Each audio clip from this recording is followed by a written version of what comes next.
خصوصاً على افضلهم وخاتم النبیین محمد الامین وعلى آلہ وصحبہ اجمعین. اما بعد فقد قال اللہ تبارک وتعالی اعوذ باللہ من الشیطان الرجیم بسم اللہ الرحمن الرحیم. وَلَقَدْ آتَيْنَا لُقْمَانَ الْحِكْمَةَ أَنِ اشْكُرْ لِلَّهِ وَمَنْ يَشْكُرْ فَإِنَّمَا يَشْكُرُ لِنَفْسِهِ وَمَنْ كَفَرَ فَإِنَّ اللَّهَ غَنِيٌّ حَمِيدٌ. وَإِذْ قَالَ لُقْمَانُ لِابْنِهِ وَهُوَ يَعِظُهُ يَا بُنَيَّ لَا تُشْرِكْ بِاللَّهِ إِنَّ الشِّرْكَ لَظُلْمٌ عَظِيمٌ. إلى قوله يا بني أقم الصلاة وأمر بالمعروف وانه عن المنكر واصبر على ما أصابك إن ذلك من عزم الأمور. وقال تبارك وتعالى إنني أنا الله لا إله إلا أنا فاعبدني وأقم الصلاة لذكري. صدق اللہ العظیم. محترم لطف الرحمان صاحب ناظم قرآن کالج،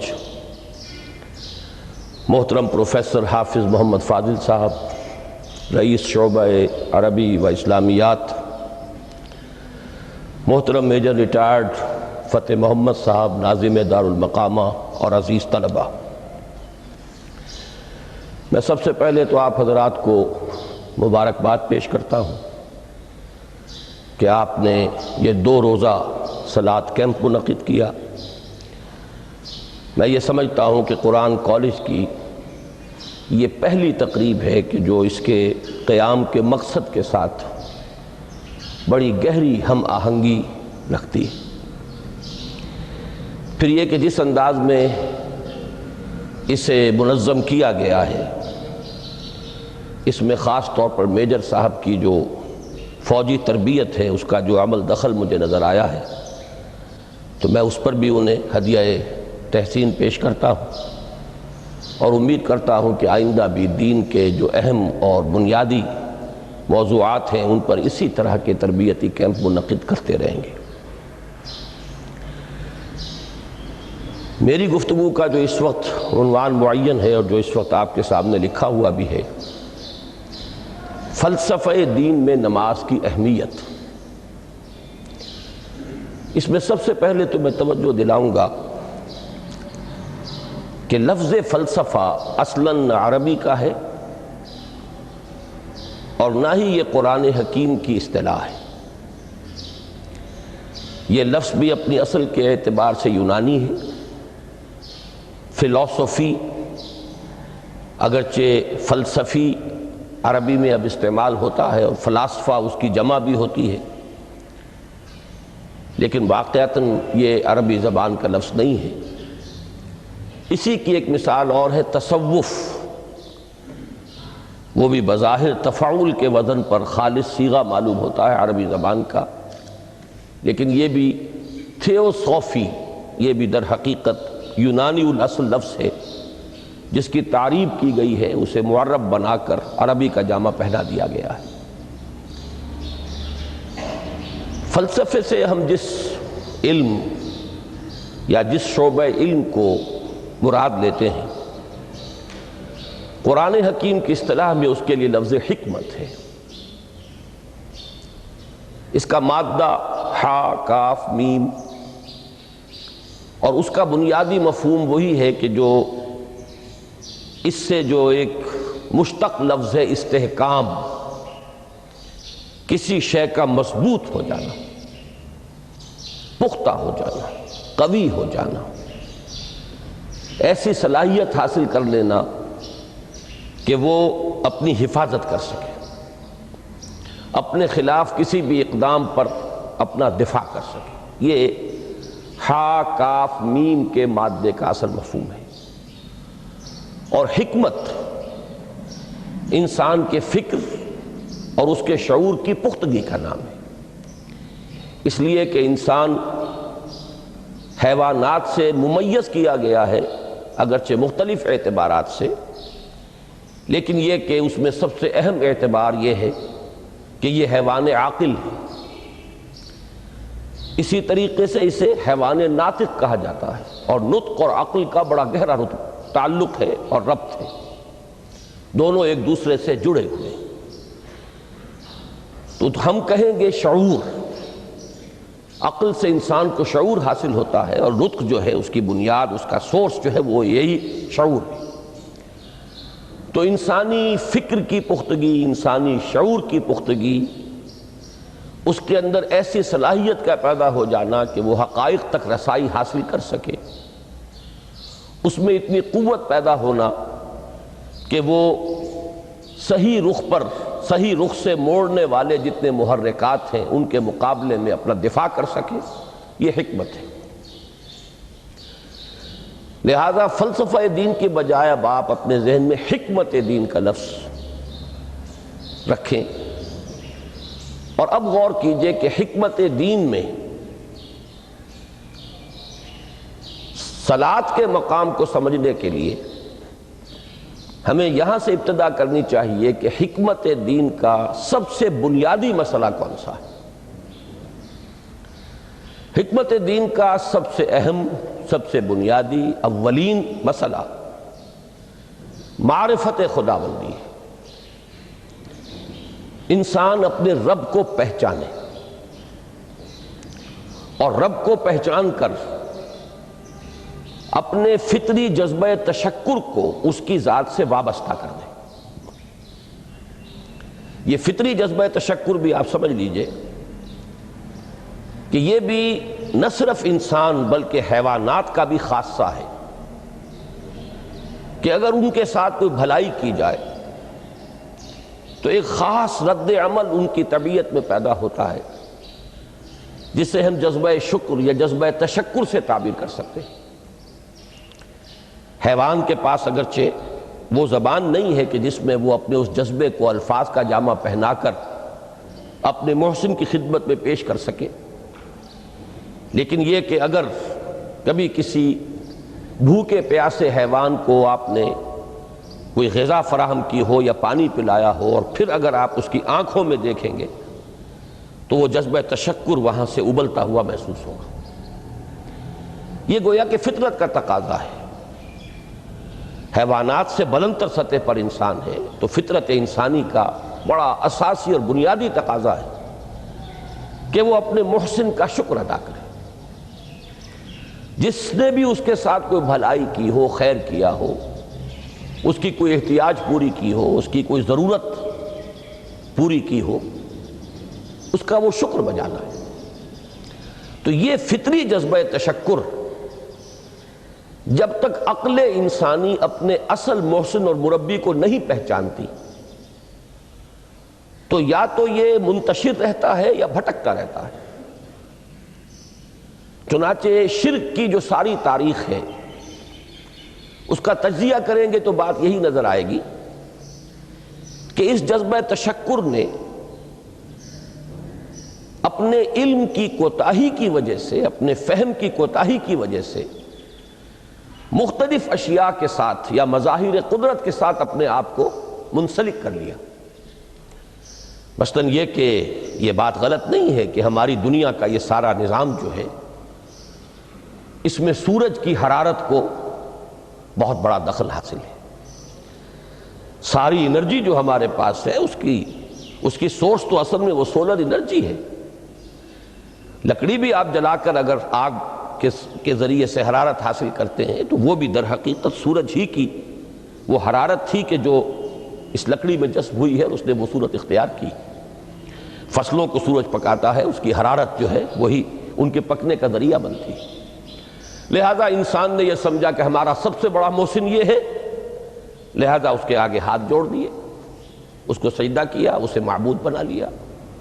اسی پر آپ قیاس کرتے چلے جائیے، جس چیز کے بارے میں احساس ہوا کہ اس کے ساتھ ہماری کوئی بھلائی وابستہ ہے، یہ ہمارے لیے کسی خیر کا ذریعہ ہے، اس کے سامنے انسان جھک گیا اور اس کے اظہار تشکر کے لیے اس نے مراسم عبودیت ایجاد کر لی۔ تو عقل انسانی کی اصل معراج یہ ہے کہ وہ اپنے اصل مربی کو پہچان لے، اپنے اصل رب کی معرفت حاصل ہو جائے کہ یہ تمام مظاہر فطرت، مظاہر قدرت، اگرچہ یہ سب ہیں اس دنیا میں، اس کے نظام کو مختلف پہلوؤں سے ان کے ساتھ وابستہ کیا گیا ہے، لیکن یہ سب خود کسی اور کی ربوبیت کے مظہر ہے۔ کوئی اور ہے جو ان سب کا خالق ہے، کوئی اور ہے کہ جس نے ان کے لیے یہ سارا نظام بنایا ہے۔ تو ایک ہی چھلانگ میں انسان پھر وہاں پہنچتا ہے اور اپنے اصل رب اور مربی کو پہچان کر اب اپنے پورے جذبہ تشکر کو اس کی ذات کے ساتھ منسلک کر دیتا ہے۔ یہ میں نے خلاصہ عرض کیا آپ کے سامنے سورہ لقمان کے دوسرے رکوع کی اس پہلی آیت کا، جس میں اللہ تعالیٰ نے حضرت لقمان کے حوالے سے حکمت اور حکمت کا جو منطقی اور لازمی نتیجہ ہے دونوں چیزوں کو بیان کر دیا۔ وَلَقَدْ آتَيْنَا لُقْمَانَ الْحِكْمَةَ أَنِ اشْكُرْ لِلَّهِ، ہم نے لقمان کو حکمت عطا کی کہ کر شکر اللہ کا۔ فطرت سلیمہ کا تقاضا شکر، محسن کے لیے، مربی کے لیے، اور عقل کی معراج اپنے اصل محسن اور مربی کو پہچان لینا، اسی کا نام حکمت ہے۔ حکمت عقل صحیح اور فطرت سلیمہ کے امتزاج سے وجود میں آتی ہے، جس کا نتیجہ شکر رب ہے یا معرفت رب۔ تو یوں سمجھئے کہ حکمت دین کا اساسی مسئلہ یہ، باقی سارے مسائل اب یہیں سے آگے چلیں گے۔ اس کے لیے یہ بات اگر آپ نے منتخب نصاب کے وہ اسباق پڑھ لیے ہوں تو یہ چیزیں سامنے آ چکی ہوں گی کہ اس کے لیے قرآن کا اسلوب یہ ہے کہ آیات کے حوالے سے انسان کے اندر معرفت رب کو جگایا جاتا ہے۔ میں نے جگانے کا لفظ استعمال کیا ہے کہ قرآن کی حکمت یہ ہے کہ رب کی معرفت فطرت انسانی میں موجود ہے لیکن سوئی ہوئی ہے، ڈورمنٹ ہے، اسے جگانا ہے، اسے ایکٹیویٹ کرنا ہے۔ اس کے لیے آیات آفاقی، ان فی خلق السماوات والارض واختلاف اللیل والنہار والفلک التی تجری فی البحر بما ينفع الناس الی آخر الآیہ۔ اسی طرح آیات انفسی، وفی انفسکم افلا تبصرون، سنریہم آیاتنا فی الآفاق وفی انفسہم حتی یتبین لہم انہ الحق۔ لیکن ان آیات آفاقیہ کی طرف بھی صحیح نقطہ نظر سے متوجہ کرنے کے لیے اور انسان کے اندر کی اس سوئی ہوئی معرفت رب کو جگانے کے لیے سب سے زیادہ مؤثر آیات قرآنیہ ہیں، چونکہ یہ فطرت انسانی کے اندر کی ایک شے کو جگانے والی ہیں۔ یہی وجہ ہے کہ قرآن مجید اپنے آپ کو کہیں الذکر کہتا ہے، کہیں ذکرہ، کہیں تذکرہ۔ یہ تو یاد دہانی ہے، تمہارے اپنے اندر معرفت رب موجود تھی یا موجود ہے، لیکن یا تمہیں اس کا شعور نہ تھا، وہ تمہارے شعور کی سطح پر نہیں آئی تھی، یا یہ کہ آئی تھی لیکن پھر تم اسے بھول گئے ہو، ذہول کے پردے پڑ گئے۔ جیسا کہ علامہ اقبال نے کہا کہ کافر کی یہ پہچان کے آفاق میں گم ہے، تم پھر گم ہو گئے ہو۔ لہذا اس کو اجاگر کرنے کے لیے، تازہ کرنے کے لیے یہ آیات قرآنیہ ہیں۔ ان اندھیروں سے، گمشدگی کے اندھیروں سے نکالنے کے لیے، معرفت کی روشنی میں لانے کے لیے یہ آیات مبارکہ ہے۔ هو الذی ينزل على عبده آیات بینات لیخرجکم من الظلمات الی النور، اندھیروں سے نکال کر روشنی میں لانے کے لیے اللہ نے اپنے بندے پر صلی اللہ علیہ وسلم یہ آیات بینات نازل کی ہیں۔ لیکن اب اس سے اگلا قدم ہے، اور اصل میں وہ ہے جو میری گفتگو کا موضوع ہے اس وقت۔ اس کے لیے یہ تمہید ضروری تھی کہ حکمت قرآن کا اور حکمت دین کا اولین، اہم ترین، سب سے اساسی، سب سے بنیادی مسئلہ ہے معرفت رب۔ اگر اس مرحلے کو انسان طے کر لے اللہ کے فضل و کرم سے، اسے اللہ کی معرفت بھی حاصل ہو جائے اور اس پر ایمان بھی میسر آ جائے، تو اب اس کے سامنے تین مسئلے اور ہیں، ان کو اچھی طرح آئیڈینٹیفائی کیجئے۔ پہلا مسئلہ یہ ہے کہ اس کی فکر صحیح مزید پیش قدمی کرے، آگے بڑھے۔ یہ تو اس کا سٹارٹنگ پوائنٹ تھا، رب کو پہچان لینا۔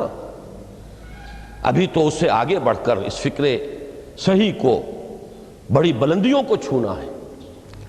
جیسے کہ کلمہ طیبہ کی تمثیل بیان کی گئی قرآن مجید میں، کَشَجَرَةٍ طَیِّبَةٍ أَصْلُهَا ثَابِتٌ وَفَرْعُهَا فِي السَّمَاءِ۔ تو فکر انسانی کے لیے وہ اصل ثابت جمی ہوئی جڑ جو ہے وہ تو ہے معرفت رب، لیکن اب یہ فکر ترقی کرے گی، یہ نشو و نما پائے گی، یہ آگے بڑھے گی، اس کی شاخیں یہ آسمانوں سے بات کریں گی، آسمانوں کی بلندیوں کو چھوئیں گی۔ تو سب سے پہلا مسئلہ ہے فکر صحیح کی مزید پیش رفت، پیش قدمی۔ دوسرا مسئلہ انسان کا بہت بنیادی، عمل کی درستی، صحیح عمل۔ انسان اپنے نفس امارہ سے مغلوب ہو کر یا جذبات کی رو میں بہہ کر یا ماحول کے اثرات سے مرعوب ہو کر وہ کسی غلط رخ پر نہ پڑ جائے، تو اس کے عمل کو درست رکھنے کے لیے کوئی اسے سہارا درکار ہے۔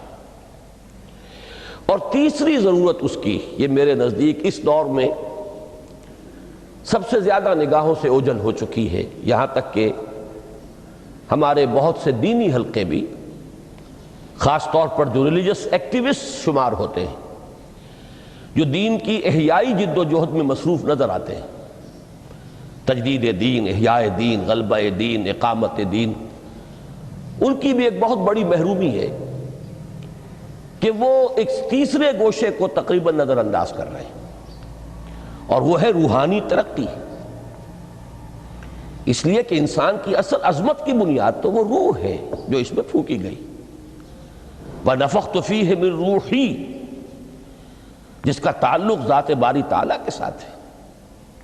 کم سے کم یہ تو ہر شخص مانے گا، کوئی بڑے سے بڑا ریشنلسٹ اور روحانیت کا منکر شخص وہ بھی یہ تو ماننے پر مجبور ہے کہ اللہ تعالیٰ نے اس کی جو نسبت اپنی طرف فرمائی ہے روحی، اس میں در حقیقت انسانی روح کی عظمت اور اس کی شرافت، اس کی بلندی اور اس کی بزرگی کی طرف اشارہ ہے۔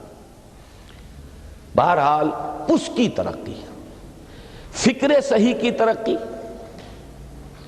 نمبر 2، عمل کی درستی، اس میں افراط و تفریط نہ ہو، اس میں انسان نفس امارہ سے مغلوب ہو کر یا جذبات کی رو میں بہہ کر یا ماحول کے اثرات سے متاثر ہو کر کوئی غلط اور غیر متوازن راستہ اختیار نہ کر لے۔ اور نمبر 3، روحانی ترقی۔ اب ان میں سے پہلی چیز کو لیجئے، فکر صحیح کے مزید ارتقاء اور اس کی مزید پیش قدمی کے لیے قرآن حکیم نے بھی سورہ آل عمران کے آخری رکوع میں ذکر کو سب سے پہلے اور سب سے اہم عامل کی حیثیت سے شمار کیا ہے۔ چنانچہ اس کی پہلی آیت جو ہے سورہ آل عمران کے آخری رکوع کی، اس میں تو وہی مضمون جو میں بیان کر چکا وہ آیا ہے، ان فی خلق السماوات والارض واختلاف اللیل والنہار لآیات لأولی الالباب۔ یقیناً آسمانوں اور زمین کی تخلیق میں اور دن اور رات کے الٹ پھیر میں نشانیاں ہیں ہوش مندوں کے لیے۔ ان کے ذریعے سے انسانی شعور کے اندر وہ معرفت رب اجاگر ہوگی۔ وہ پہلا مرحلہ اس نے طے کر لیا، وہ ڈورمنٹ معرفت اب ایکٹیویٹ ہو گئی۔ اب مزید فکر کا مرحلہ ہے جو اگلی آیت میں آیا ہے، الذین یذکرون اللہ قیاما وقعودا وعلی جنوبہم ویتفکرون فی خلق السماوات والارض ربنا ما خلقت ھذا باطلا سبحانک فقنا عذاب النار۔ یعنی تفکر جو ہے، ویتفکرون فی خلق السماوات والارض، وہ تفکر کرتے ہیں، غور و فکر کرتے ہیں آسمان اور زمین کی تخلیق میں، لیکن اس تفکر کے ساتھ لازماً ذکر اور ذکر مدام، ذکر بھی وہ کہ جو مستقل ہو، ہر حالت میں ہو۔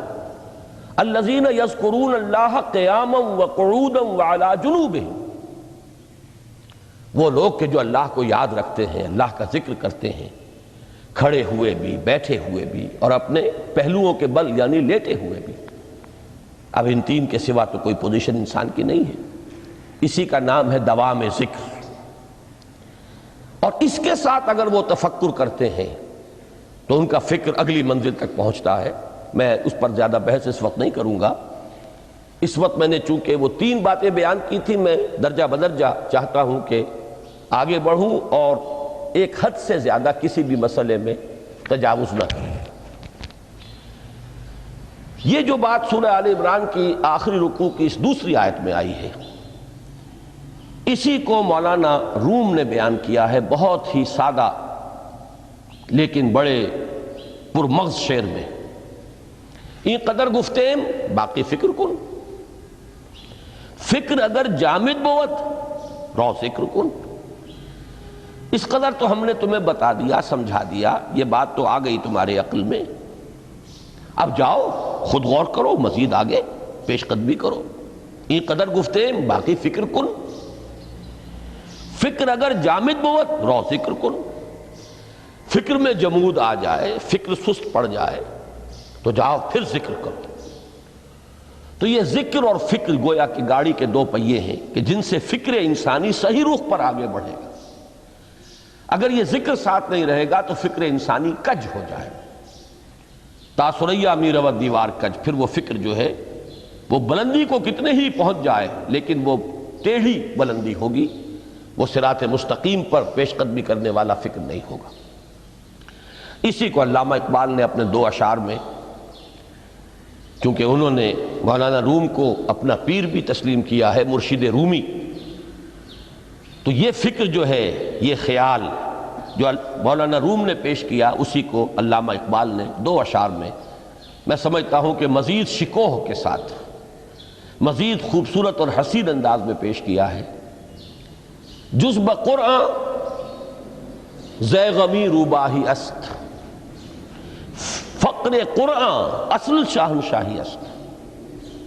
قرآن کے بغیر اگر کوئی شعر بھی ہو تو وہ بھی اصل میں لومڑی ہے، اس کی کوئی حقیقت نہیں ہے، اس لیے کہ اصل شاہنشاہی جو ہے وہ تو فقر قرآن ہے۔ اب فقر قرآن کیا ہے؟ فقر قرآن اگر آپ لکھا ہوا دیکھیں گے اس کو تو اس کے آگے یہاں اب سوالیہ نشان آ جائے گا۔ فقر قرآن یعنی سوچو فقر قرآن کیا ہے، اور جواب ہے اختلاط ذکر و فکر۔ فقر قرآن امتزاج سے وجود میں آتا ہے کہ اس میں ذکر بھی ہو، فکر بھی ہو۔ اور فکر را کامل نہ دیدم جز بے ذکر، میں نے فکر کو کبھی بھی اپنی منزل مقصود تک پہنچتا ہوا نہیں پایا جب تک کہ اس کے ساتھ ذکر نہ ہو۔ تو پہلی شے تھی فکر انسانی کی صحیح رخ پر مزید پیش قدمی اور پیش رفت، اور اس کے لیے لازم ہے ذکر و فکر کا امتزاج۔ دوسری چیز کو لیجئے عمل کی درستی۔ اس عمل کی درستی کے لیے اللہ تعالیٰ کے ساتھ ایک گہرے تعلق کی ضرورت ہے، اس لیے کہ صبر کی بحث میں یہ مضامین شاید آپ کے سامنے آ گئے ہوں کہ صبر جہاں مصیبت پر صبر ہوتا ہے، تکلیف پر صبر ہوتا ہے، اللہ کے احکام پر جمنا یہ بھی صبر ہے، نفس کی خواہشات کی باغ کو تھام کر رکھنا، کھینچ کر رکھنا یہ بھی صبر ہے، اور استقامت کسی شے پر قائم رہنا یہ بھی صبر ہے۔ تو عمل صحیح پر استقامت کے لیے وَاصْبِرْ وَمَا صَبْرُكَ إِلَّا بِاللَّهِ، اس صبر کی سب سے اہم جو بنیاد ہے، اس کا جو سب سے بڑا ذریعہ ہے، اس کا جو سب سے بڑا سہارا ہے، وَمَا صَبْرُكَ إِلَّا بِاللَّهِ، اس کے لیے ضرورت ہے ایک گہرے تعلق کی کہ اللہ کے ساتھ ایک ایسا تعلق برقرار رہے جو نہ صرف گہرا ہو بلکہ دائم و قائم ہو، مسلسل۔ ذرا ذہول ہوگا، تعلق مع اللہ میں ذرا کمی آئے گی، شیطان کا وار کاری ہو جائے گا۔ اسی کو حضور نے حدیث میں یوں تعبیر کیا ہے تمثیلاً کہ جو دل اللہ کی یاد سے غافل ہے اس پر فارسی کا وہ مقولہ بھی ہے کہ خانہ خالی را دیو می گیرت، گھر خالی رہے تو جنات اس پر دیو جو ہے آ کر قبضہ جما لیتے ہیں۔ تو خانہ قلب جو ہے اگر یاد خدا بندی سے خالی ہو گیا تو شیطان ابلیس لعین اپنی تھوتنی ٹکا دیتا ہے۔ یہ لفظ آتا ہے سور کے منہ کے لیے تھوتنی، جس طرح اس کا نکلا ہوا سا منہ ہوتا ہے آگے، تو یہ لفظ استعمال کیا گیا کہ وہ اپنی تھوتنی انسان کے دل پر جما کر اور پھوکے مارنی شروع کر دیتا ہے۔ تو شیطان کو موقع ہی تب ملتا ہے جب انسان کے تعلق مع اللہ کے اندر کمی ہو، وہ خانہ بالکل خالی ہو گیا ہو یا اتنا ضعیف ہو گیا ہو کہ کل عدم ہو جائے، گویا کہ نہیں۔ تیسری چیز کی طرف آئیے، روحانی ترقی۔ روحانی ترقی کے لیے میں ایک اصطلاح آپ کے سامنے لا رہا ہوں، اس سے مراد کیا ہے؟ روحانی ترقی کے لیے ہماری دینی اصطلاح ہے تقرب الی اللہ، اللہ سے قریب تر ہوتے چلے جانا۔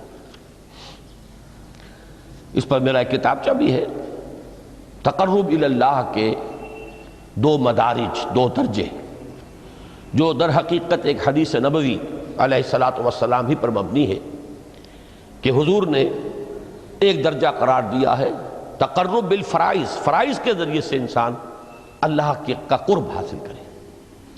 ایک ہے تقرب بالنوافل، نوافل کے ذریعے سے اللہ کا قرب حاصل کرے۔ ان میں کیا نسبت و تناسب ہے، اہمیت کے اعتبار سے کون بڑھ کر ہے، بلندی کے اعتبار سے کون بڑھ کر ہے، یہ تمام مسائل میں نے اپنی اس تقریر میں بیان کیے تھے جو اس کتابچے میں شائع ہوئی ہے۔ اس وقت میں اس کی تفصیل میں نہیں جا رہا، صرف یہ تذکرہ اس لیے کر رہا ہوں کہ جن کو بھی خواہش ہو جائے وہ اس کا مطالعہ کرے۔ ہماری اس وقت کی گفتگو سے وہ کتابچہ اس جگہ پر منسلک ہوگا۔ تو تقرب الی اللہ، یہ تقرب کوئی فزیکل فینومینن نہیں ہے، جسمانی یا مادی مسئلہ نہیں ہے۔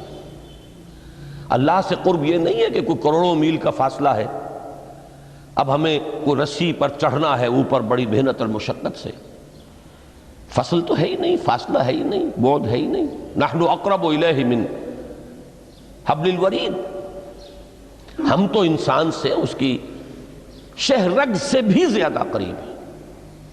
ہوا معکم اینما کنتم، وہ تو تمہارے ساتھ ہی ہوتا ہے جہاں کہیں بھی تم ہو، بس صرف یہ کہ تمہاری توجہ نہیں ہوتی، تم اور چیزوں میں مشغول و مصروف رہتے ہو، تم ہماری طرف دھیان ہی نہیں دیتے، تم ہماری طرف متوجہ ہی نہیں ہوتے۔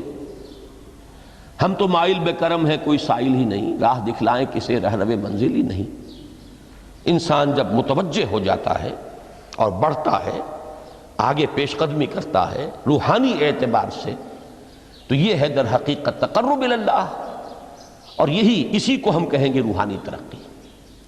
اب ان تین چیزوں کو اگر آپ نے ذہن میں جما لیا، پھر میری بات کی ترتیب اس کو ذہن میں قائم کیجئے۔ ہم چلے کہاں سے کہ دین کے ساتھ اصل مناسبت فلسفے کی نہیں، حکمت کی۔ نمبر 2، حکمت قرآنی کا پہلا اور اہم ترین اور بنیادی مسئلہ معرفت رب کا حصول ہے۔ اس کا نتیجہ شکر خداوندی ہے، اس کا ذریعہ آیات آفاقی، آیات انفسی، اور سب سے بڑھ کر آیات قرآنیہ ہیں جو الذکر ہے، جو تذکرہ ہے، جو ذکرہ ہے۔ لیکن اس پہلے مرحلے کو اگر کوئی انسان بفضل ہی تعالی، اللہ کے فضل و کرم سے طے کر لے، اب اس کے سامنے تین مسئلے ہیں۔ فکر کی مزید پیش رفت، مزید پیش قدمی صحیح رخ پر، اس کے لیے ذکر اور فکر دونوں کا امتزاج لازمی ہے۔ فقر قرآن اختلاط ذکر و فکر، الذین یذکرون اللہ قیاما وقعودا وعلی جنوبہم ویتفکرون فی خلق السماوات والارض۔ دوسری شے عمل کا درست رہنا، نہ افراط و تفریط ہو، عدم توازن ہو، نہ انسان نفس سے مغلوب ہو جائے، نہ انسان جذبات کی رو میں اندھا ہو جائے، نہ انسان ماحول سے مرعوب ہو کر متاثر ہو جائے، صحیح رخ پر اس کا عمل۔ نمبر 3 روحانی ترقی، جو اصل حاصل ہے، جو اصل مقصود ہے۔ نمبر 2 چیز کے لیے تعلق مع اللہ ضروری، نمبر 3 کے لیے تقرب الی اللہ ضروری۔ اب غور کیجئے، ان تینوں چیزوں کا بڑا گہرا تعلق ہے نماز کے ساتھ۔ ان تینوں کے لیے ستون کی حیثیت نماز کو ہے، لہذا ایمان کے بعد یا معرفت رب کے بعد حکمت دین کا اہم ترین مسئلہ نماز، صلاۃ۔ اس لیے کہ ایک طرف یہ انسان کو اللہ کے ساتھ ایک گہرے تعلق کا ذریعہ فراہم کرتی ہے، اپنے تمام مصروفیات میں سے ان مشغولیتوں میں جن میں گم ہونے کا خدشہ ہوتا ہے نکلو۔ 24 گھنٹے کے معمولات میں سے کم 5 مرتبہ تو لازماً نکلو، اور اپنے آپ کو ذرا، اپنے حواس کو بھی، اپنی باطنی کیفیات کو بھی ذرا تازہ کرو۔ اگر کوئی گندگی، نجاست، کسی طرح کی ناپاکی کا کوئی معاملہ ہے، طہارت حاصل کرو۔ طہارت سے تمہارے اندر روح کو بھی بالیدگی ہوگی، تمہارے حواس بھی تازہ ہوں گے، تم گویا کہ بحیثیت کل تمہاری ہستی چاق و چوبند ہو جائے گی۔ وہ کسل، وہ سستیاں، وہ جو ایک کثافتیں ہوتی ہیں، ان سب سے نجات حاصل کرو، اور اب اپنے رب کے حضور میں کھڑے ہو جاؤ، اس کے ساتھ اپنا عہد بھی تازہ کرو، اس کی اہم صفات کو بھی اپنے ذہن میں پھر مستحضر کرو۔ یہی وجہ ہے، دیکھیے میں نے جو آیات آپ کو شروع میں سنائی تھی، سورہ لقمان کی 2 آیتیں، پہلی آیت میں اس کا ترجمہ کر چکا، دوسری آیت وَلَقَدْ وَإِذْ قَالَ لُقْمَانُ لِابْنِهِ وَهُوَ يَعِظُهُ يَا بُنَيَّ لَا تُشْرِكْ بِاللَّهِ إِنَّ الشِّرْكَ لَظُلْمٌ عَظِيمٌ۔ اس کے بعد درمیان میں کچھ مضمون آ کر پھر وہ آیہ مبارکہ آئی، یا بنی اقم الصلاۃ وامر بالمعروف وانہ عن المنکر واصبر علی ما اصابک۔ گویا کہ اہم ترین چیز، بنیادی ترین چیز، اللہ کو محض پہچان لینا کافی نہیں ہے، یاد رکھنا ضروری ہے۔ اللہ یاد رہے گا تو فکر صحیح آگے بڑھے گا، اللہ یاد رہے گا اور اس کے ساتھ ایک گہرا تعلق جو ہے برقرار رہے گا تو عمل درست رہے گا۔ بالکل یہی بات سورہ طٰہٰ میں جو پہلی وحی حضرت موسیٰ علیہ السلام پر ہوئی، اور پہلا مخاطبہ ہے، چونکہ حضرت موسیٰ کو یہ انبیاء کرام کے مقدس گروہ میں ایک امتیازی حیثیت حاصل ہے کہ ان سے براہ راست گفتگو ہوئی ہے، اگرچہ صرف ایک پردہ تھا، اوٹ من ورائے حجاب گفتگو ہوئی ہے، لیکن یہ کہ کوئی فرشتے کا درمیانی جو ہے وہ لنک نہیں تھا، براہ راست اللہ تعالیٰ نے حضرت موسیٰ علیہ السلام سے کلام فرمایا۔ کلم اللہ موسیٰ تکلیما، موسیٰ سے تو اللہ نے کلام فرمایا جیسے کہ کلام کیا جاتا ہے۔ تو پہلا مخاطبہ ہے، یہ پہلا مکالمہ ہے، پہلی وحی کہیے، اسی میں یہ الفاظ بھی موجود ہیں، اننی انا اللہ لا الہ الا انا فاعبدنی واقم الصلاۃ لذکری۔ یہ گویا کہ حکمت قرآنی کا ایک بہت بڑا خزانہ ہے یہ آیت مبارکہ، کہ خود حضرت موسیٰ علیہ السلام کو جو ہدایت دی جا رہی ہے، میں ہوں، میں اللہ، اننی انا اللہ لا الہ الا انا، میرے سوا کوئی معبود نہیں، فاعبدنی، بس میری بندگی، میری عبادت، میری پرستش، میری محبت، اس کو اختیار کرو۔ وَأَقِمِ الصَّلَاةَ لِذِكْرِي، اور نماز کو قائم رکھو میری یاد کے لیے۔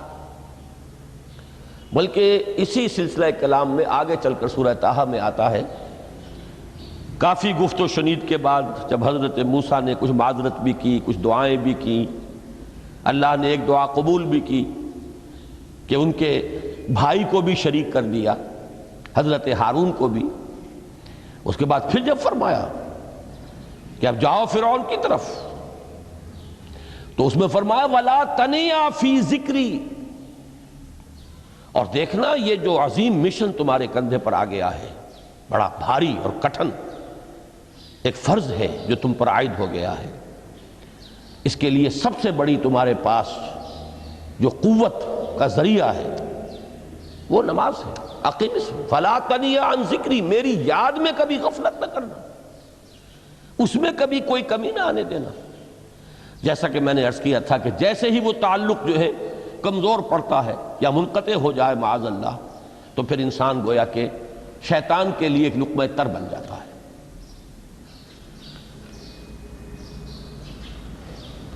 اب آپ غور کیجئے، تیسری شے تقرب الی اللہ، اس کے حوالے سے بھی جو فرائض اور نوافل کی بات ہے اس کو اس وقت ذہن سے نکال کر یہ سمجھیے کہ اس میں نماز کا کیا مقام ہے، اس لیے کہ نماز فرض بھی ہے، نماز نفل بھی ہے، وہ تو ان دونوں میں شریک ہو جائے گی۔ اب اس کو لفظ صلاۃ کے حوالے سے آپ ان دونوں چیزوں کو سمجھیے۔ صاد لام واو یا یہ چونکہ حروف علت ایک دوسرے سے بدلتے رہتے ہیں، یہ جو مادہ ہے اس کی جو خالص لغوی اصل ہے، جو خالص عربی زبان میں اس کا بنیادی مفہوم ہے، وہ آگ جلانا یا آگ تاپنا یا آگ سینکنا، حرارت حاصل کرنا۔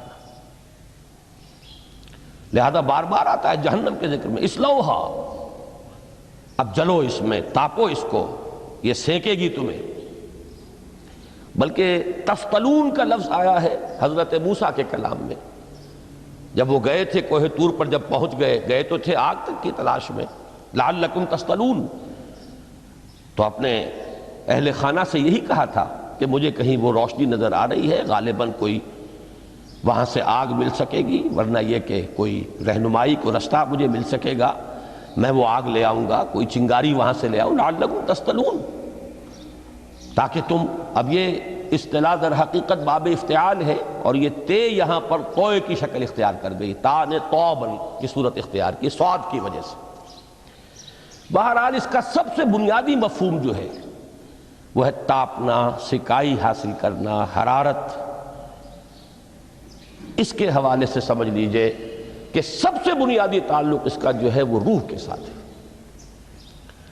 روح میں محبت خداوندی کی آگ اگر ٹھنڈی پڑ گئی ہو، اگر محبت خداوندی کی حرارت میں کمی ہو رہی ہو، تو اس کو اثر نو، جس کو کہ میں آج سوچ رہا تھا تو ایک لفظ ذہن میں آیا کہ جیسے بیٹری اس کو ریچارج کیا جاتا ہے، اسی طریقے سے روح کے اندر محبت خداوندی کی اس حرارت کو اثر نو تازہ کرنا، یہ ہے در حقیقت نماز کا اصل مقصد۔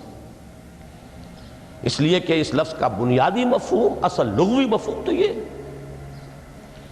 اگرچہ اس کا سب سے زیادہ کثرت سے جو استعمال ہوتا ہے، اور لفظ صلاۃ جس سے در حقیقت جس تصور پر مبنی ہے وہ ہے اقدام، کسی کی طرف متوجہ ہونا اور پھر دعا۔ صلاۃ کا سب سے قریبی مفہوم لفظی جب بیان کیا جائے گا، اس سے مراد، اس کے معنی، تو دعا اس میں اہم ترین ہے۔ کسی کی طرف توجہ کرنا، مناجات کرنا، گفتگو کرنا، مخاطبہ، مکالمہ، دعا، یہ در حقیقت صلاۃ کا سب سے بڑا اصطلاحی مفہوم ہے۔ لیکن جو اس کا مادہ ہے، صاد لام واو یا صاد لام یا، اس کا اصل مفہوم جو ہے وہ تاپنا، حرارت حاصل کرنا۔ تو ان دونوں کے حوالے سے عرض کر رہا ہوں، وہ تاپنا اور حرارت حاصل کرنا وہ ہے روح کے اعتبار سے۔ وہ جو کہا اقبال نے کہ بجھی عشق کی آگ اندھیر ہے، مسلمان نہیں راہ کا ڈھیر۔ یہ عشق کی آگ جب بجھ جاتی ہے در حقیقت یہی تو انسان کی روحانی موت ہے۔ جب یہ نہ رہے تو چاہے منطق میں بہت انسان ماہر ہو، مجھے اقبال کا ایک شعر یاد آیا ہے تقابل کرتے ہوئے، ایک انسان محکوم اور ایک انسان حر، آزاد انسان، ان کی نفسیات میں جو بنیادی فرق علامہ اقبال نے مختلف مواقع پر بیان کیے ہیں۔ محکوم ہے بیگانہ اخلاص و مروت، ہر چند کے منطق کی دلیلوں میں ہے چالاک۔ تو منطق کی دلیلوں میں انسان چالاک ہو جائے اور وہ لغت ہائے حجازی کا وہ ایک خزانہ بن جائے، اسے تمام الفاظ کے معنی یاد ہو، وہ بڑے مسائل فقہ کے اسے ازبر ہو، جزیات بے انتہا جزیات جو ہیں وہ مستحضر ہو، فلسفے کے بڑے بڑے مسئلے اس نے حل کر لیے ہوں، لیکن اگر روح میں وہ اللہ کی محبت کی آگ نہیں ہے، وہ تپش نہیں، بجھی عشق کی آگ اندھیر ہے مسلمان نہیں راکھ کا ڈھیر۔ اسی کے حوالے سے آج مجھے یاد آیا تھا کہ وہ جو بڑی سادہ سی ایک نظم ہے، اللہ تعالیٰ سے دعا یا رب دل مسلم کو وہ زندہ تمنا دے، اس میں بھی جو الفاظ آئے ہیں جو روح کو گرما دے اور قلب کو تڑپا دے، یہ ہے اصل جو مقصود ہے نماز کا۔ اور یہی وہ چیز ہے جیسا کہ میں نے عرض کیا تھا کہ نگاہوں سے اوجھل، یہ پہلو سامنے ہے ہی نہیں، دوسرا پہلو سامنے ہے اور وہ بھی میرے نزدیک بہت اہم ہے، بہت بنیادی ہے، اس میں کوئی شک نہیں، لیکن یہ ہے بلند ترین منزل کہ تقرب الی اللہ، اس کے لیے در حقیقت یہ کس لیے درکار ہے؟ روح کے اندر عشق کی حرارت اور گرمی تازہ ہو جائے۔ بسا اوقات یہ اندر دب جاتی ہے، جیسے انگارہ ہوتا ہے آگ کا، اس کے اوپر خاک اور راکھ آ جاتی ہے، اندر کچھ ہوتی ہے، آگ دبی ہوئی سمجھ آگ بجھی ہوئی نہ جان، اس دبی ہوئی آگ کو پھر ایک شعلہ بنانا، پھر اس کے اندر ایک حیات تازہ پیدا کرنا، یہ ہے نماز کا اہم ترین اور بلند ترین مقصد۔ لیکن اس کے ساتھ ہی اس نماز میں ذکر ہونا، اس کا یہ ذکر ہے، اور ذکر کی جب میں فہرست بیان کیا کرتا ہوں بہت سے حضرات کے سامنے ہوگا کہ ذکر کا در حقیقت مفہوم ہے استحضار اللہ فی القلب۔ ہمارے ہاں غلطی سے جو ذرائع ذکر ہیں انہیں ذکر قرار دے دیا گیا ہے۔ نماز ذکر نہیں ہے، نماز ذکر کا ذریعہ ہے۔ اقیم الصلاۃ لذکری، نماز قائم کرو میرے ذکر کے لیے۔ یہ اللہ اللہ کہنا یا ادعیہ معصورہ جو حضور صلی اللہ علیہ وسلم کی مسنون دعائیں ہیں، انہیں اپنے تمام معمولات دنیاوی کے ساتھ ساتھ ان دعاؤں کو بھی انسان پڑھتا رہے، اللہ سے دعا کرتا رہے، یہ تمام ذرائع ذکر ہیں۔ سبحان اللہ الحمدللہ الحمدللہ، اس کا آپ ورد کیجئے، یہ بھی ذریعہ ذکر ہے۔ حقیقت میں ذکر ہے استحضار اللہ فی القلب، اللہ کو دل میں لے آنا، اللہ کو دل میں حاضر کر لینا، اصل میں تو ترجمہ ہوگا، لیکن حاضر جاننا، یہ کیفیت جو ہے انسان کو حاصل ہو جائے۔ اب اس کے حوالے سے ذرا بات سمجھیے کہ ایک تو میں عرض کر چکا ہوں مجسم ذکر تو قرآن ہے، لہذا ذکر کی فہرست جب آپ کریں گے ذرائع ذکر تو ان میں سب سے پہلے قرآن آئے گا، اس لیے کہ وہ ہماری حکمت کے پہلے مسئلے کو حل کر رہا ہے، بنیادی مسئلہ، اہم ترین مسئلہ۔ دوسرے نمبر پر ذکر جو ہے، اب اس کے لیے کچھ اصطلاحات جو میرے مختلف دروس میں شاید آپ کے سامنے بعد میں آئیں یا پہلی آ چکی ہوں، ان کے حوالے سے میری بات سمجھیے۔ ایک ذکر غیابی ہے، تھرڈ پرسن میں، صیغہ غائب میں اللہ کی یاد کرنا، اللہ اکبر اللہ اکبر اللہ اکبر۔ اب یہ اللہ اکبر جو ہے یہ جملہ اسمیہ خبریہ ہے، ایک حقیقت کی تکرار آپ کر رہے ہیں، اللہ سب سے بڑا ہے، اللہ سب سے بڑا ہے، سبحان اللہ سبحان اللہ سبحان اللہ۔ یہ در حقیقت ذکر غیابی ہے کہ آپ اس میں مخاطب نہیں ہے اللہ سے، ایک ذکر خطابی کہیں یا ذکر حضوری کہیں، جس میں مکالمہ ہوتا ہے، جس میں گفتگو ہوتی ہے۔ تو نماز در حقیقت ذکر حضوری اور ذکر خطابی کی بلند ترین شکل ہے۔ اس لیے میں نے عرض کیا تھا کہ نماز کے لفظ یا صلاۃ کے لفظ، یہ اصطلاحی معنی جو اکثر و بیشتر کیے جاتے ہیں، وہ ہے دعا۔ اور دعا میں ہوتا کیا ہے؟ مکالمہ ہے، مخاطب، اے اللہ، اے میرے رب، اے پروردگار۔ پھر یہ کہ اس میں اقدام اور کسی کی طرف متوجہ ہونا۔ یہی وجہ ہے کہ افتتاح صلاۃ، نماز کو شروع کرنے کے لیے، ایک تو وہ الفاظ جو قرآن مجید میں آئے ہیں، انی وجہت وجہی للذی فطر السماوات والارض حنیفا وما انا من المشرکین۔ یہ ہے توجہ کا ارتکاز، بشرطے کہ یہ صرف الفاظ ہی نہ نکل رہے ہوں، واقعتاً یہ تعبیر ہو اس وقت کی انسان کی نفسیاتی کیفیت کی، کہ شعوری طور پر وہ فیصلہ کرتا ہے کہ اب میں منقطع ہو رہا ہوں، ہر چہار طرف سے اپنی توجہ کو ہٹا کر، ہر مسئلے سے اپنے آپ کو خالی و ذہن کر کے، یعنی ظاہری اور باطنی دونوں اعتبار سے میں اپنی توجہ کا ارتکاز کر رہا ہوں اس ذات کی طرف جس نے آسمانوں اور زمین کو پیدا کیا، اور بالکل یکسو ہو کر رہا ہوں۔ انی وجہت وجہی للذی فطر السماوات والارض حنیفا وما انا من المشرکین۔ اور دوسری وہ جو دعا جس سے ہم افتتاح کرتے ہیں اپنی نماز کا، دیکھیں اس میں خطاب کا کس قدر اہتمام۔ وہاں سبحان اللہ نہیں ہے، سبحانک اللہم، پاک ہے تو اے رب ہمارے، وبحمدک وتبارک اسمک وتعالی جدک۔ اب آپ غور کر رہے ہیں، یہ ہے تخاطب، براہ راست مخاطب ہونا۔ یہ گویا کہ لب لباب میں آپ کے سامنے عرض کر رہا ہوں علامہ اقبال کے خطبے کا، دی میننگ آف پریئر ان اسلام۔ خطبات جو ہیں ان کے مشہور، ان میں غالباً یہ تیسرا یا چوتھا لیکچر ہے، کہ اس میں تصور یہ دیا گیا ہے کہ دو ہی انائیں ہیں، ایک انائے کبیر، اننی انا اللہ لا الہ الا انا، یہ وہ انائے کبیر ہے، انائے مطلق ہے، میں، بہت بڑی میں، جس کو کہ علامہ اقبال نے کہا دی بگ آئی ایم۔ یہ بگ آئی ایم جو ہے وہ سورہ طٰہٰ کی اس آیت میں ہے، اور میرے علم کی حد تک کوئی اور مقام نہیں ہے جس میں اس قدر جلال ہو۔ اللہ نے اس طور سے اپنی انانیت کبریٰ اور انانیت مطلقہ کا اظہار اس بلند آہنگ کے ساتھ کیا ہو، اننی انا اللہ لا الہ الا انا۔ وہ انائے کبیر اور یہ انائے صغیر، یہ انائے محدود، یہ چھوٹی سی ایک انا ہے، میں، یہ میں ہوں۔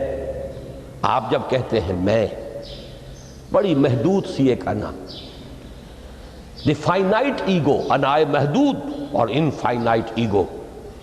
اور صلاۃ اصل میں کیا ہے؟ اس چھوٹی انا کا بڑی انا کے سامنے آ کر، روبرو ہو کر، وہ جو کبھی ٹیلی ویژن کا ایک پروگرام ہوا کرتا تھا، روبرو ہو کر خطاب۔ ایک ہے وہ صیغہ غائب میں تکرار، سبحان اللہ، سبحان، وہ بھی بہت اہم ہے، اس کا اپنی جگہ پر فائدہ ہے، لیکن ہر شے کے درجے ہیں۔ اگر حفظ مراتب نہ کنی زندگی، اگر آپ ان کے درجوں کا علیحدہ علیحدہ لحاظ نہیں کریں گے تو غلط رخ پر پڑ جائیں گے۔ تو یہ جو دو ذکر خطابی یا ذکر حضوری ہے، نماز اصل میں اس کی بلند ترین شکل ہے۔ یہی وجہ ہے کہ سبحانک اللہم وبحمدک وتبارک اسمک وتعالی جدک ولا الہ غیرک۔ اس کا کی جس قدر تکرار یہاں پر ہے، آپ نے غور کیا، اس میں خطاب ہے۔ یا پھر یہ کہ یہ کا کی اس طرح کی تکرار آپ کو دعائے قنوت میں ملے گی،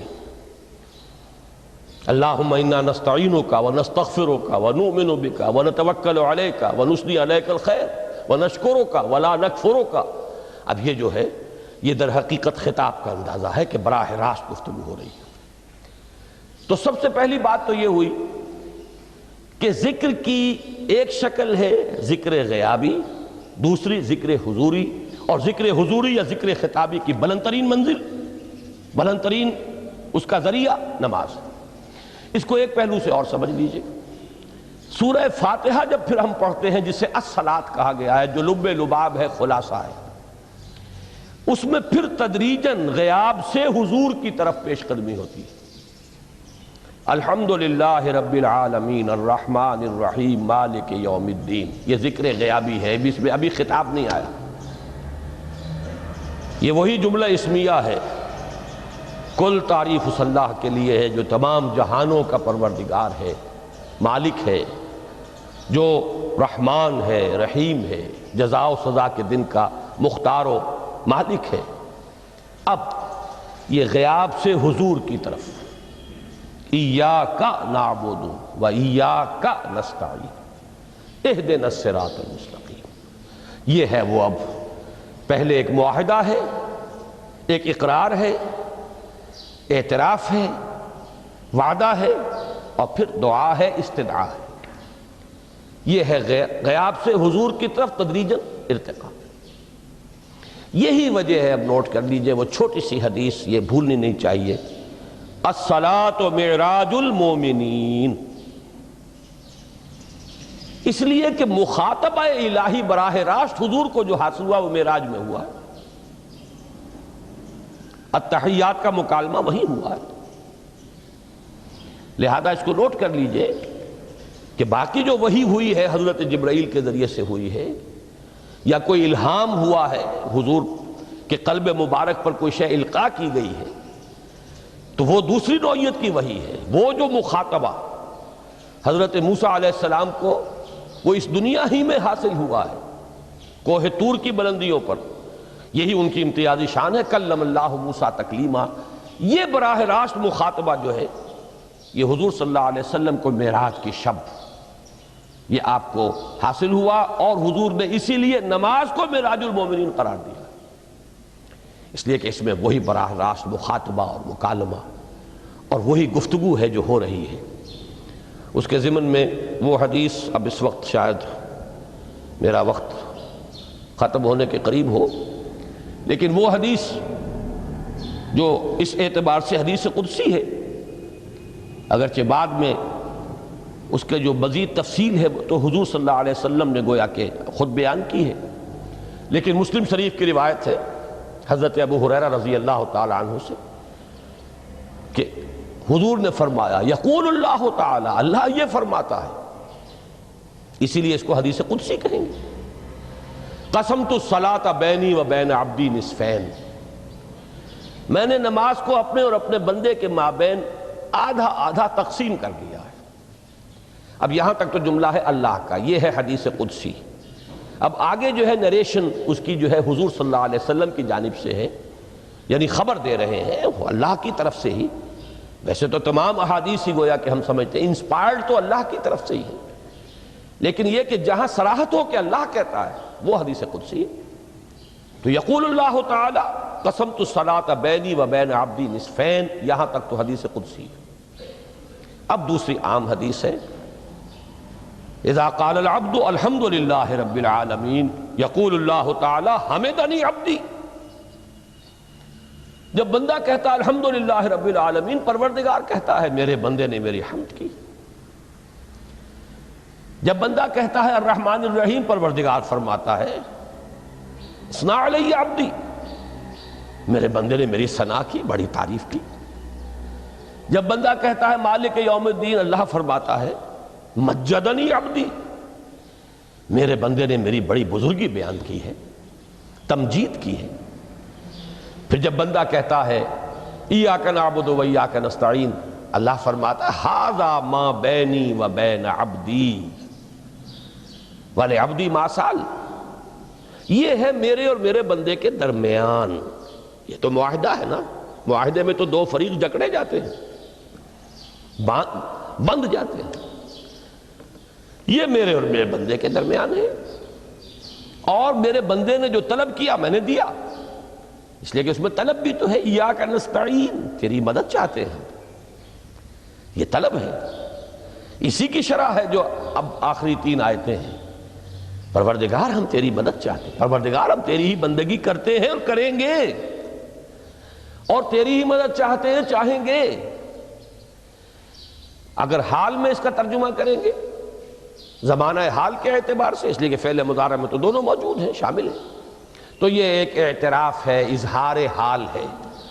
اللہ کرے کہ وہ واقعتاً صحیح اظہار حال ہو، ہم واقعی اللہ کی بندگی کرتے ہوئے یہ کہیں کہ ایاک نعبد، ورنہ اگر ہماری اصل صورتحال سے وہ مطابقت نہ رکھتا ہو تو پھر تو ایک طرح کا جھوٹ ہو جائے گا، غلط بیانی ہو جائے گی۔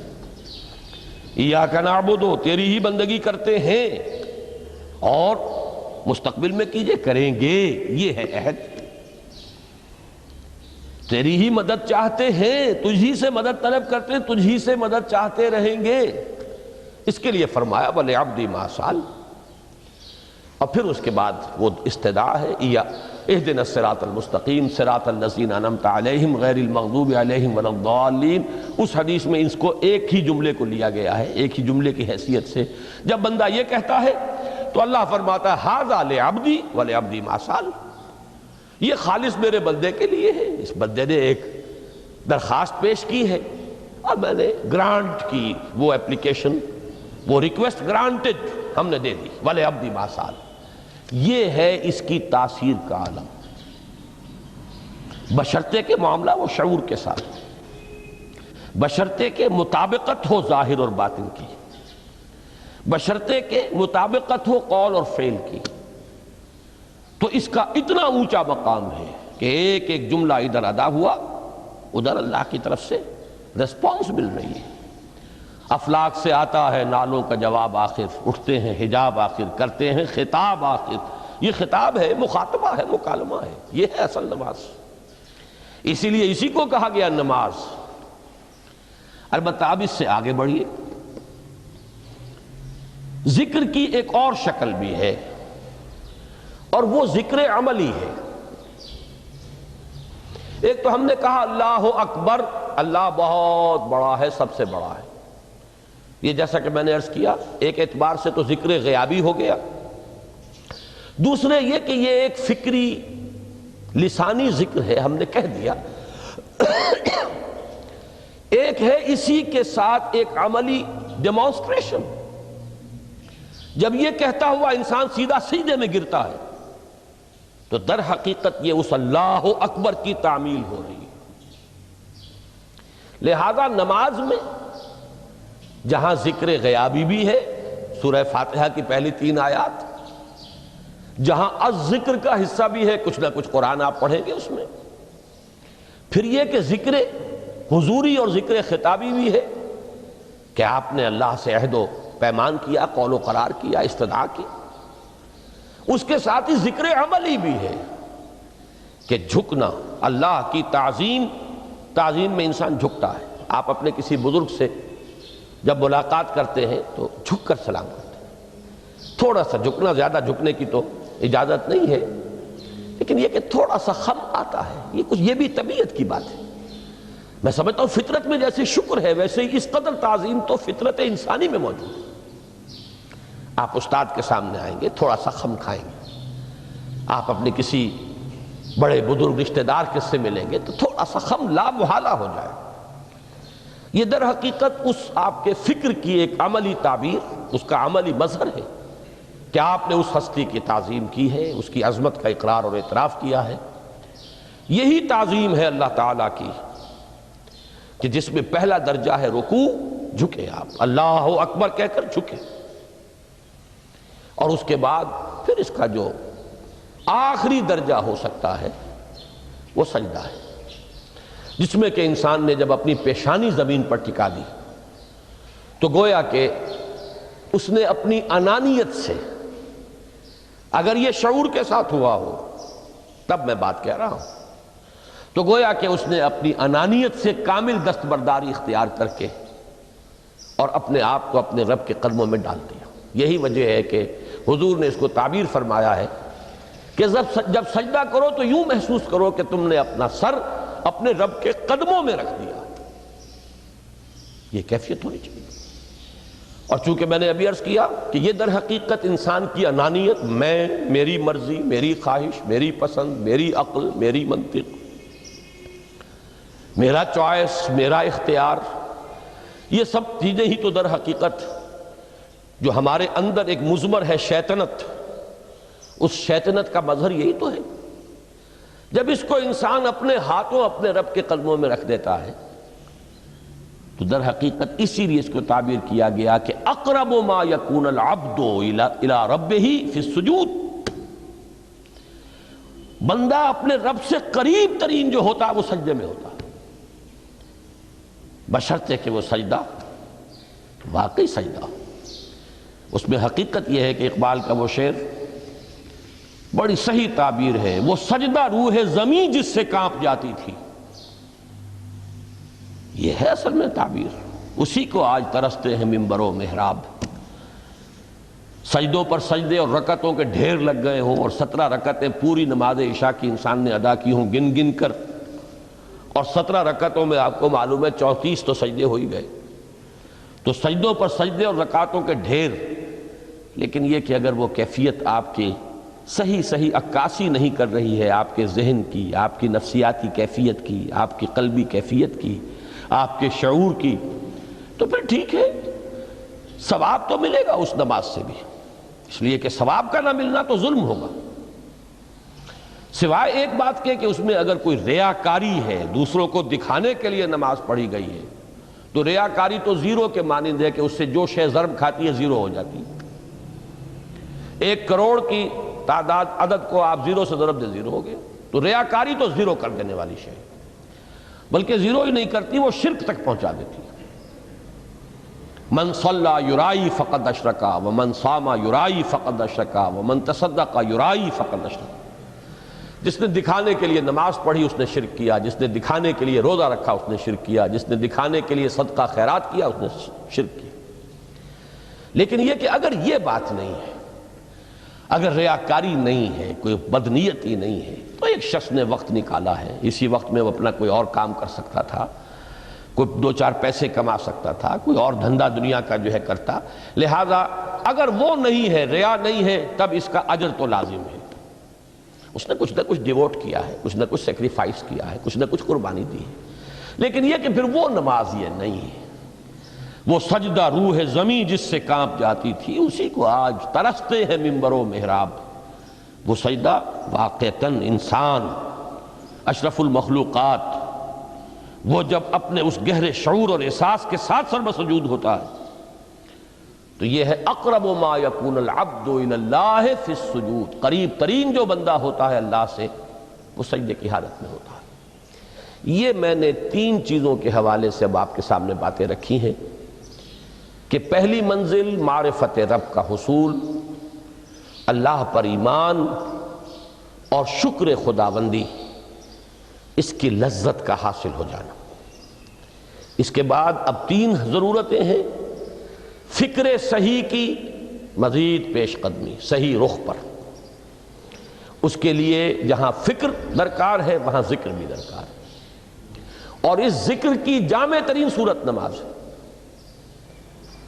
نمبر 2، انسان کے عمل کے درست رہنا، اس لیے کہ ذرا سا قرآن مجید میں سورہ اعراف میں نقشہ کھینچا گیا ہے ایک شخص کا، اس کا نام تو وہاں نہیں ہے، بلعام بن باعورہ، ویسے تورات میں اس کا ذکر ہے اور اس نام کے ساتھ ہے، بہت بڑا عالم تھا، بہت بڑا فاضل، قرآن کے الفاظ ہیں ہم نے اسے اپنی آیات عطا کی تھی، آتیناہ آیاتنا، اور ہم چاہتے تو اسے ابھی اور ترفع اور بلندی عطا کرتے، وَلَوْ شِئْنَا لَرَفَعْنَاهُ بِهَا وَلَكِنَّهُ أَخْلَدَ إِلَى الْأَرْضِ، لیکن وہ تو زمین ہی کی طرف دھنستا چلا گیا، اور کوئی ایک لغزش انسان کے لیے سارے کیے دھرے پر پانی پھر سکتی ہے، ذرا سا عدم توازن اس کے رخ کو ٹیڑھا کر دے گا، اور جب ایک دفعہ ٹیڑھ ہو گئی تو شروع میں تو زاویہ جو ہے چاہے وہ 10 درجے کا ہی ہو، لیکن جیسے جیسے عمل کی وہ پیش قدمی ہوگی فاصلہ بڑھتا چلا جائے گا، انحراف شدید سے شدید تر ہوتا چلا جائے گا۔ اب اس عمل کی درستی کے لیے بھی لازم ہے تعلق مع اللہ، اس تعلق مع اللہ کا بھی سب سے بڑا ذریعہ نماز۔ تیسری چیز روحانی بالیدگی، روحانی ترقی، تقرب الی اللہ، اس کے لیے اس اعتبار سے بھی کہ توجہ الی اللہ، ارتکاز توجہ اللہ کی طرف، انی وجہت وجہی للذی فطر السماوات والارض حنیفا وما انا من المشرکین، اور اس اعتبار سے بھی کہ اسی کے ذریعے سے وہ عشق کی بجھتی ہوئی چنگاری کو پھر بھڑکایا جا سکتا ہے۔ جو خاک میں دب گئی ہو اللہ کی محبت کی وہ حرارت جو ہے، اگر اس میں کچھ کمی آ گئی ہے تو اس کو جھاڑ کر، راکھ کو ہٹا کر اثر نو ایک حرارت پیدا کرنا، یہی وجہ ہے کہ نماز، صلاۃ جس مادے سے ماخوذ ہے اس کا بنیادی مفہوم یہی ہے، تاپنا، حرارت حاصل کرنا، آگ جلانا، آگ روشن کرنا۔ تو فلسفہ دین جس کے لیے صحیح لفظ ہے حکمت دین، اس کے اعتبار سے تو میری یہ گفتگو ہے۔ باقی ہے کہ نظام دین میں تین اعتبارات سے پھر نماز کی اہمیت آئے گی۔ نظام دین میں سب سے پہلے انفرادی سیرت کی تعمیر، ثانیاً معاشرے کی تنظیم، پھر اس کے علاوہ جو دو عنوانات کل کے لیے طے کیے گئے ہیں، جو خادمان دین ہوں، طالبان قرآن ہوں، ان کو کس کس اعتبار سے اس نماز سے مدد ملتی ہے، تو ان چاروں موضوعات پر انشاءاللہ تعالی میں کل گفتگو کروں گا۔